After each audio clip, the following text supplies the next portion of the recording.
Madam circle madam, మీరు square లో నిల్చున్నారు, దగ్గర వెనకాల అత్తిరిగని మీరు.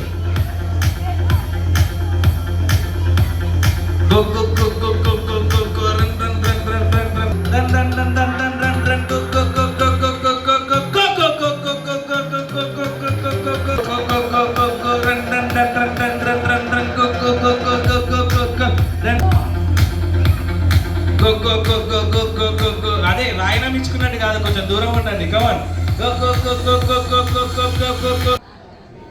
అని గో అనేదాకా వెయిట్ చేస్తారు. ఆగి 2 నిమిషాలు ఆగి వారు ఛాయ్ తాగిన తర్వాత తీసుకుంటారా. కమాన్ ఫాస్ట్ ఉండాలి. Come on ready 1 2 3 super. రెడీ 1 2 3. నేను రెడీ 1 2 3 గో అన్నప్పుడే తీసుకోవాలి. ఓకేనా? రెడీ 1 2 3 4 అన్నప్పుడు కూడా తీసుకోవద్దు, గో అన్నప్పుడే తీసుకోవాలి. Okay super. రెడీ 1 2 3. ఇద్దరు చాలా సీరియస్గా చూస్తున్నారు. Ready 1 2 3. Ready 1 2 3 go.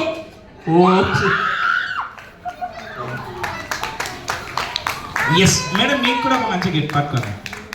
Thank you so much. So మన అనన్య రెడీగా ఉంటే let's go for the entry.